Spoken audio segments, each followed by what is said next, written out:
Haleluya. Puji Tuhan. Haleluya, puji Tuhan. Apa kabar jemaat yang ada di rumah? Jadilah menurut perkataan. Haleluya. Mari kita sama-sama lihat firman Allah. Sekalipun saudara ada di rumah, mari kita buka firman lalu kita bangkit berdiri. Hari ini saya beri tema, Yesuslah pertolongan hidupku. Di dalam Mazmur 121 ayat 1 sampai dengan ayat yang ke-8. Mazmur 121 ayat 1 sampai dengan ayat yang ke-8. Saya akan bacakan ayat itu dan saudara juga membaca di rumah masing-masing bersama-sama dengan saya. Tuhan penjaga Israel, nyanyian Syara. Aku melayangkan mataku ke gunung-gunung. Dari manakah akan datang pertolonganku? Pertolonganku ialah dari Tuhan yang menjadikan langit dan bumi. Ia takkan membiarkan kakimu goyah. Penjagamu tidak akan terlelap. Sesungguhnya tidak terlelap dan tidak tertidur penjaga Israel. Tuhanlah penjagamu, Tuhanlah naunganmu di sebelah tangan kananmu. Matahari tidak akan menyakiti engkau pada waktu siang dan bulan pada waktu malam. Tuhan akan menjaga engkau terhadap segala kecelakaan. Ia akan menjaga nyawamu. Tuhan akan menjaga keluar masukmu dari sekarang sampai selama-lamanya. Amin. Saudara dikasih di dalam Tuhan, kita sama-sama membaca firman Tuhan tadi dari kitab Mazmur 121 tentang nyanyian ziarah. Di dalam ayat-ayat ini kita sudah membaca bagaimana orang Israel selalu menganggap Tuhan itu adalah penjaga Israel. Allah itulah penjaga Israel. Dan dari kesimpulan dari semua ayat yang kita baca tadi, ada satu kata yang kita ambil bahwa hanya Tuhan pertolongan dari segala problem yang kita alami. Amin. Saudara dikasih di dalam Tuhan. Di dalam firman yang kita baca dikatakan di situ, aku melayangkan mataku ke gunung-gunung. Dari mana akan datangnya pertolonganku? Keadaan ini mungkin yang kita alami hari-hari ini. Bagaimana kita menghadapi bermacam-macam tekanan. Dan apalagi hari ini kita mungkin terusik atau terganggu oleh satu penyakit yang namanya corona itu. Mungkin ada yang berkata, Tuhan ada di mana? Bagaimana Tuhan menolong kami? Tetapi satu hal dalam kebenaran firman Tuhan dikatakan bahwa kalaupun aku melayangkan mataku ke gunung-gunung, seakan-akan tidak ada pertolongan Tuhan. Tetapi ayat ini berkata bahwa ayat 2 bilang bahwa pertolonganku ialah dari Tuhan yang menjadikan langit dan bumi. Tuhan tidak dilihat oleh mata, tapi hasil dari ciptaannya kita bisa lihat. Dari ujung ke ujung bumi ini diciptakan oleh Dia, menunjukkan bahwa ada satu oknum yang dahsyat dan luar biasa di luar jangkauan pemikiran kita. Terlalu sering saudara masalah itu mengkecilkan Tuhan. Seakan-akan Tuhan itu ada di mana? Tetapi di dalam kebenaran firman Allah ini, Tuhan ingin menyampaikan kepada saya dan saudara melalui kebenaran firman Tuhan. Dalam Mazmur dikatakan bahwa Dialah tempat pertolongan kita, tempat kita mengadu, tempat kita minta tolong. Dialah Allah yang melakukan semuanya itu. Dialah Allah yang menyiapkan apa yang kita perlu dalam segala kehidupan kita. Saudara dikasih dalam Tuhan Yesus, kita semua yang ada saat ini di rumah kita masing-masing. Mungkin di antara saudara ada yang keluar rumah, coba melihat, Tuhan pertolongan kapan? Ada yang buka jendela, lihat Tuhan kapan berakhir corona ini? Di antara saudara mungkin ada yang sudah mulai merasa pasif. Ada yang masih aktif untuk menyembah Tuhan, tapi ada yang sudah mulai pasif. Udah terbiasa, tidak bisa lagi harus berbuat apa. Semua merasa Tuhan ada di mana. Tapi Alkitab dengan tegas katakan, dia sumber pertolongan kita. Ayat 3 dikatakan begini, ia takkan membiarkan kakimu goyah, penjagamu tidak akan terlelap. Haleluya.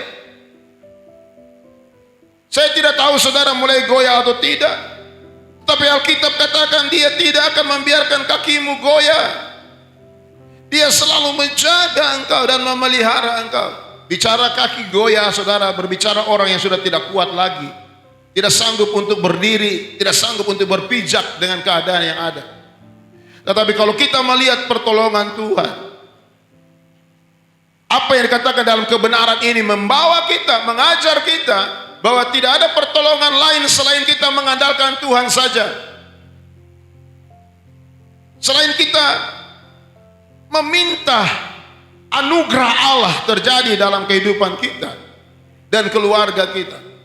Saudara boleh lihat di televisi saudara masing-masing ketika saudara menonton. Semua ketakutan terjadi oleh karena corona. Orang tidak bisa berbuat apa-apa, semua bersembunyi di bilik-bilik mereka, bersembunyi di rumah-rumah mereka. Tetapi Alkitab katakan, dimanapun kita berada, Tuhan pasti dapat menolong saya dengan saudara. Nahum 1 ayat 7, kitab Nahum mengatakan begini saudara, firman Allah. Di dalam Nahum pasal yang pertama ayat yang ke-7. Kita lihat firman Tuhan itu, kita baca. Nahum pertama ayat yang ke-7. Demikianlah firman Tuhan dikatakan di sana dalam Nahum pertama ayat yang ke-7.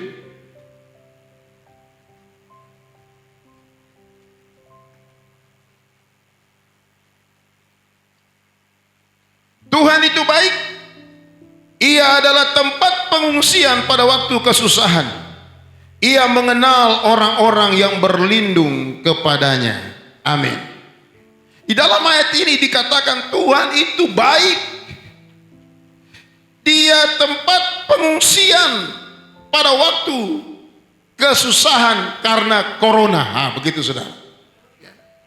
Dia tempat pengungsian ketika kesusahan datang. Yang luar biasa lagi, ia mengenal orang-orang yang berlindung kepadanya. Haleluya. Saudara, walaupun kita ada di rumah kita masing-masing, Tuhan kenal kita. Dia tempat perlindungan kita. Dia tempat pengungsian kita. Saudara, tempat pengungsian ada kata lain, dia membentengi kita. Ada kata lain lagi, dia tempat perlindungan kita di masa kesusahan. Kata kesusahan di sini tidak berkata seperti kesusahan biasa, tapi kata kesusahan di sini salah satunya dia berbicara tentang kesukaran akan apapun. Jadi kalau kita katakan firman Allah ini, dia katakan begini, Tuhan itu baik, dia tempat perlindungan di masa kesukaran. Dia tempat pengungsian di masa kesukaran. Bukan cuma itu. Kata kesusahan di sini juga berbicara malapetaka. Malapetaka apapun itu. Jadi kalau saya artikan dikatakan begini, Tuhan itu baik, dia tempat pengungsian di masa malapetaka datang. Corona itu bagaikan malapetaka yang besar. Daerah-daerah tertentu setiap hari ratusan, bahkan ribuan orang mati. Tapi Tuhan itu baik, saudara, bagi orang-orang yang berlindung kepadanya. Jadilah Tuhan tempat pengungsian saya dengan saudara. Karena kalau dia jadi tempat pengungsian, masa Alkitab katakan di dalam keadaan kita susah, dalam kesukaran, dalam malapetaka, dalam apapun juga, dia akan membentengi kita. Dan dia akan melindungi saya dengan saudara. Itulah yang dimaksud dengan tempat pengungsian di dalam masa kesusahan. Itulah Tuhan kita. Yang ketiga saudara, Yesaya 59 ayat 1. Dikatakan begini firman Allah. Yesaya 59 ayat yang pertama. Yesaya 59 ayat yang pertama dikatakan begini. Sesungguhnya tangan Tuhan tidak kurang panjang untuk menyelamatkan, dan pendengarannya tidak kurang tajam untuk mendengar. Saya hanya mengambil ayat 1 dulu, berbicara ada tangan yang panjang yang menolong kita. Ada tangan Tuhan yang luar biasa yang menolong kita. Dikatakan sesungguhnya tangan Tuhan tidak kurang panjang untuk menyelamatkan kita dari masalah apapun. Kata menyelamatkan ini dipakai kata menolong. Jadi Anda bisa katakan sesungguhnya tangan Tuhan tidak kurang panjang untuk menolong kita. Kata menyelamatkan ini ada kata melepaskan. Sesungguhnya tangan Tuhan tidak kurang panjang untuk melepaskan kita. Haleluya. Dari hal ini kita harus mengerti bahwa Allah kita itu Allah yang luar biasa. Orang yang dekat, yang tinggal bersama Tuhan.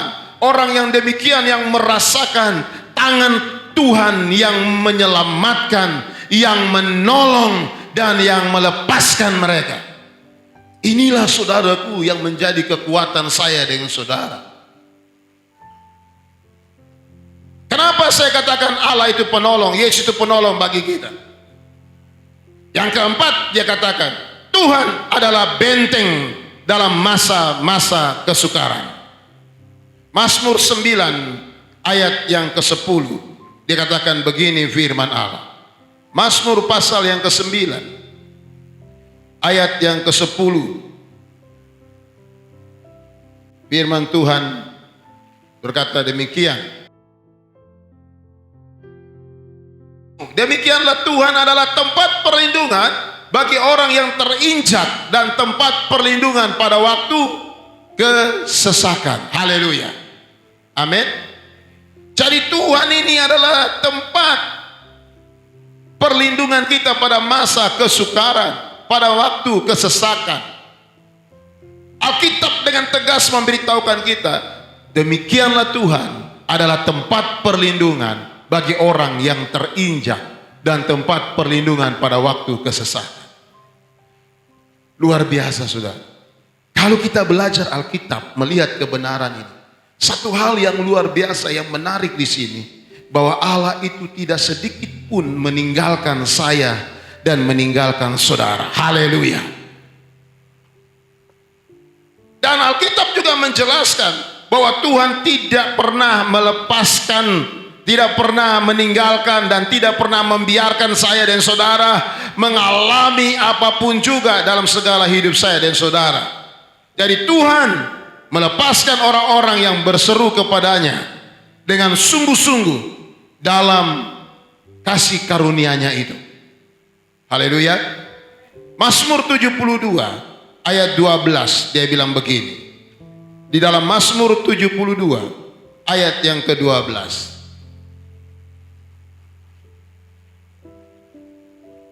Demikianlah firman Tuhan. Sebab ia akan melepaskan orang miskin yang berteriak minta tolong, orang yang tertindas dan orang yang tidak punya penolong. Ayat ini memberitahukan kepada saya dan saudara, Tuhan melepaskan orang-orang yang miskin, orang yang berteriak minta tolong, orang yang tertindas, dan orang-orang yang tidak punya penolong.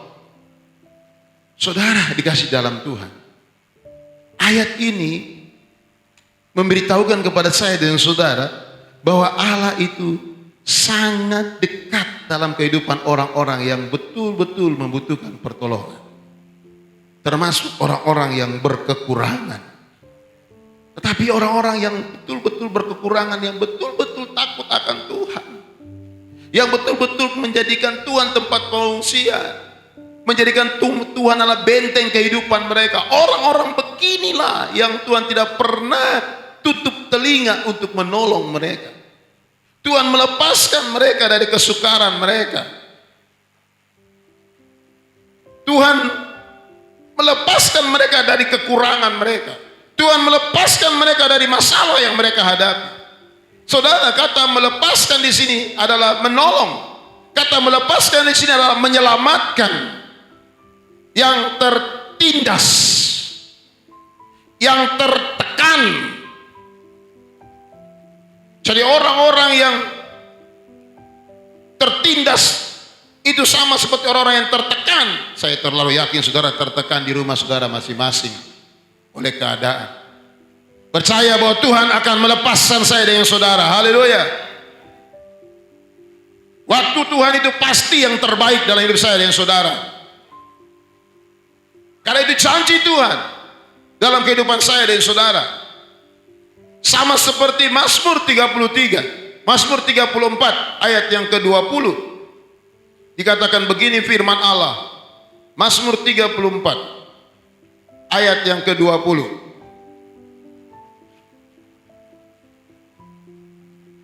Kemalangan orang benar banyak, tetapi Tuhan melepaskan dia dari semuanya itu. Bilang amin. Saudara, kemalangan orang benar itu banyak. Itu Alkitab tulis. Jadi kalau ada orang benar baru dia bilang, Tuhan kenapa saya begini, dia harus baca ayat ini.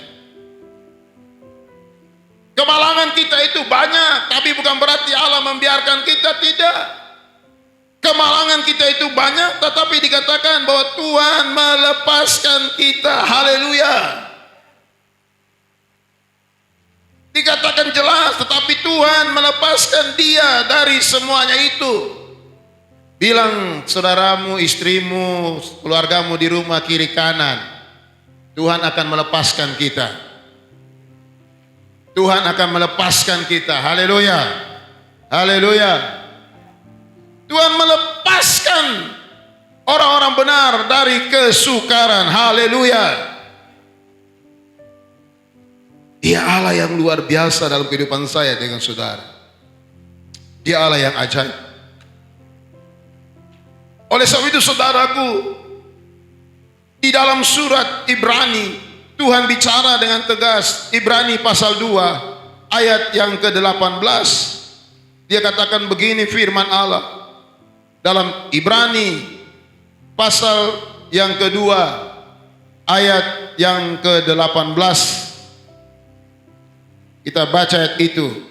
Dia katakan begini. Ibrani pasal 2 ayat yang ke-18. Sebab oleh karena ia sendiri telah menderita karena pencobaan, maka ia dapat menolong mereka yang dicobai. Haleluya. Saudara, Kristus yang menolong saya dan saudara sudah tahu apa yang kita alami. Dikatakan di dalam ayat itu bahwa dia sendiri sudah rasakan apa yang kita rasakan. Dia tahu apa yang kita alami, sebab oleh karena ia sendiri telah menderita karena pencobaan, maka ia dapat menolong mereka yang dicobai. Yesus sudah rasakan apa yang kita alami hari-hari ini. Di dalam firman Allah, kalau saudara baca dalam Injil keempat Injilnya, saudara akan lihat bagaimana dia harus menghindar oleh karena tekanan orang. Dia berlari dari satu kampung ke kampung yang lain, dia menghindar. Oleh karena dia akan dilempar oleh batu dan dia dikejar. Tapi ada satu saat dia harus berhadapan karena waktunya sudah selesai. Saya yakin bahwa akan selesai masalah yang kita alami ini. Tidak ada yang tidak selesai. Sebab dia Allah yang menolong kita. Allah yang memberikan kita kekuatan. Allah yang datang membantu kita. Bahkan menolong kita. Kata menolong itu berarti kata menggantikan kita. Yesus sudah menggantikan saya dengan saudara. Kita yakin dan percaya. Kenapa Yesus bisa lakukan itu? Karena dia sudah merasakan apa yang kita alami hari ini. Kenapa dia bisa lakukan itu? Karena Kristus telah mengalahkan dunia ini. Haleluya. Yohanes 16 ayat 33, ayat yang terakhir, kita lihat firman Allah. Yohanes 16 ayat yang ke-33. Sudah ketemu? Kita baca itu bersama-sama. Yohanes 16 ayat yang ke-33. Semuanya itu kukatakan kepadamu supaya kamu beroleh damai sejahtera dalam aku. Dalam dunia kamu menderita penganiayaan. Dalam kurung corona boleh juga. Tetapi kuatkanlah hatimu. Ingat kata-kata ini. Kuatkanlah hatimu. Aku telah mengalahkan dunia. Haleluya. Kuatkanlah hatimu, aku telah mengalahkan dunia. Ada apa dalam dunia? Ada corona, ada kelaparan, ada masalah, ada problem. Tuhan punya jaminan hidup saya. Dia katakan, saya sudah kalahkan itu. Haleluya. Bilang kiri kananmu di rumah, Tuhan sudah mengalahkan semua masalah kita. Dengan iman. Tuhan sudah kalahkan semuanya itu. Apa problem saudara? Dalam hati bicara, Tuhan sudah kalahkan. Saya menang. Sehingga dikatakan di sini, kepadamu beroleh damai sejahtera. Kristus telah mengalahkan dunia. Dia berikan kepada kita damai sejahtera itu. Damai sejahtera saudaraku, bicara tentang ketenangan. Damai sejahtera itu bicara tentang rasa kesejahteraan dalam diri saya dan saudara. Damai sejahtera itu hidup tanpa ketakutan. Itulah damai sejahtera yang dikatakan oleh firman Allah. Dan dikatakan di situ saudaraku, bahwa dunia, ya, dalam dunia kamu menderita penganiayaan. Penganiayaan ini bicara penindasan, bicara percobaan, bicara tekanan. Tapi di ayat selanjutnya dikatakan, Yesus telah mengalahkan dunia. Haleluya. Kata mengalahkan di sana, menaklukkan dunia. Kata mengalahkan di situ, mengatasi dunia. Dan kata mengalahkan di situ adalah menguasai dunia. Dan itulah yang dikatakan oleh kebenaran firman. Jadi saudara dikasih dalam Tuhan. Semua yang ada di rumah, kita semua yang melihat pemberitaan firman ini melalui media yang ada.